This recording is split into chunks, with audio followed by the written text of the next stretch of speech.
አቶ ጌትነት ለማ የካውንስሉ ጽህፈት ቤት ኃላፊ ማን ነው?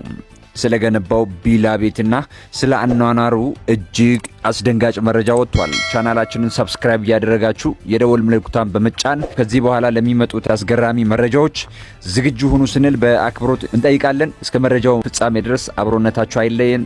ሰላም። አቶ ጌትነት ለማ የካውንስሉ ጽህፈት ቤት ኃላፊ ማን ነው? ስለገነባው ቢላ ቤት ታውቃላችሁ? የኢትዮጵያ ወንጌላውያን አብያተ ክርስቲያናት ካውንስል እንደፈለገ የሚያሽከረክረው በካውንስሉ በኩል የግል ፍላጎቱን ለማሳካትና የገንዘብ ጥሙን ለማርካት የሚሮጠው አቶ ጌትነት ለማ በቤተ ክርስቲያን ህጋዊ ፓስተር ተብሎ ተሿሚ ሳይሆን ራሱን ፓስተር ብሎ የሰየመ ሰው ነው።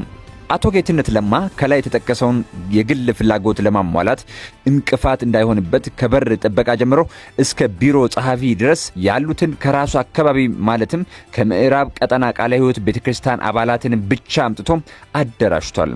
አቶ ጌትነት ለማ ካውንስሉን በአካባቢ ተደራጅቶ መፈንጫ ማድረግ ከመጀመሩ በፊትም በመቱ በደሌ ቤተክርስቲያን ይዞታ ለሙስሊሞች የሸጠ ባንዳ ሲሆን በዚህም ሚሊዮን ብሮችን ካጋበሰ በኋላ የነበረበትን ቤተክርስቲያን በጥብጦ በአንድነትም በገንዘብም ባዶ በማድረግ አዲስ አበባ የሚገኙን የፖለቲካ ሹመኞችን ተገን በማድረግ የህዝቡን ይዞታ አሊያም ገንዘብ ሳይመለስ ማረፊያውን አዲስ አበባ በማድረግ ቢላ ቤት ገዝቶ ቅንጡ ህይወት ይመራ ጀምሯል።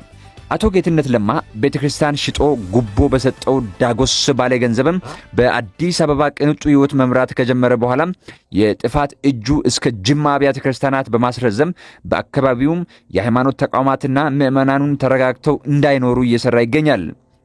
የካውንስሉ ፕሬዝዳንት ፓስተር ጻድቁ አብዶን ጨምሮ የካውንስሉ የበላይ ኃላፊዎችን በማሸማቀቅ ኃላፊነታቸውን በአግባቡ እንዳይወጡ ከማድረግም በላይ ከሌሎች ውጫዊ አካላት በገንዘብ ተደራድሮ ስውር ተልዕኮ በመቀበልም በካውንስሉ የታቀፉ ሃይማኖት ተቋማትን ለማዳከም ይሰራል። አቶ ጌትነት ለማም በካውንስሉ እንዲቆይ መፍቀድ የክርስትና ሃይማኖት መሰረቱ እንዲናድ መፍቀድ መሆኑን በመገንዘብም ይህ ጉዳይ ይመለከተኛል የሚል ሁሉ ይህ ግለሰብ ከሃይማኖት ተቋማቱ ኃላፊነት እንዲነሳ ግፊት ማድረግ ይገባል ሲል አንድ ፌስቡክ ገጽ ላይ የተመለከትነው ጽሑፍ ያመላክታል።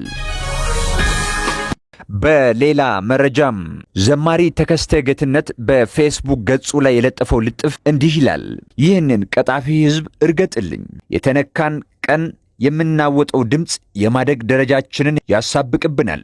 በምክንያቴ ብዙ ነው የመዝሙር ድግስ ዝግጅት ሰሞኑ ቢዘንብ እንዴት ይሆናል በሚል ሐሳብ ላይ ሳለን አንድ ወዳጄ ያጫውተኝ በትዝታ መጣብኝና ብጽፍ ይጠቅማል ብዬ አሰብኩትም። ነገሩ የሆነው